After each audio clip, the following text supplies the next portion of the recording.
If the LSAT is 1 month away or less and you're looking at it for the first time, I would recommend postponing your test date as soon as possible if the deadline has not already passed. The LSAT is important enough that you don't want to try and cram it all in 1 month. Studying for the LSAT and starting from scratch in just 1 month is no way to reach your full potential, and you'd really be doing yourself a huge disservice by trying to do it in just 1 month. So forget that, it's off the table. On the other hand, if you've been studying for a while and you've got a strong foundation, that's a different story. It's time to shift gears and work on pacing and endurance. And if you've got a lot of time, you can work on both in the final month. On the other hand, if you don't have too much time, if you're working or you're in school, then I would recommend only focusing on endurance and assume you've already got pacing down. If you don't, you might want to postpone, because there are 3 parts to studying for the LSAT.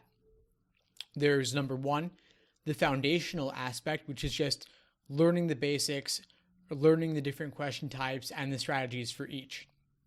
Then we've got pacing, which is bringing it all together into 35-minute sections, and that's not easy to do. Timing is a very important part of this exam.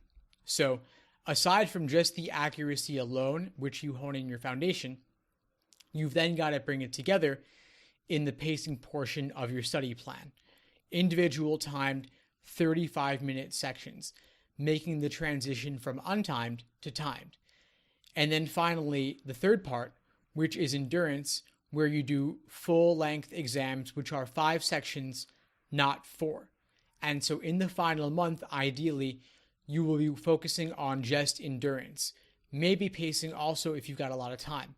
What you're going to want to do is take 1 or 2 full-length 5-section exams per week, and then on the other days, do either excruciatingly detailed review of those exams, which is reviewing everything you get wrong and have difficulty with, anything where you're down to 2 and you guess, you're not 100% sure. You want to review all of those questions, and you also want to do post-game analysis about how your timing went, where you got bogged down, which questions you should have skipped and come back to later. All of that. That's what you want to work on in the final month.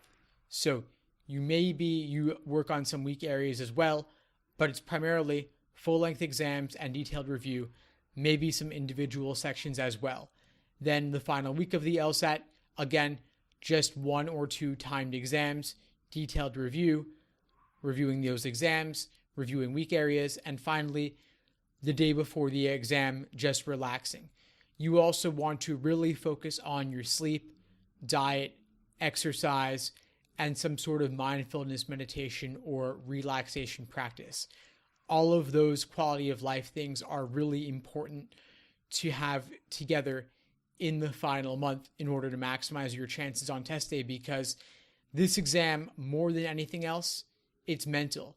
Not just your accuracy and understanding of the questions, but bringing it all together in a strictly timed environment, as well as making sure those other quality of life aspects are pulled together and in top form as well.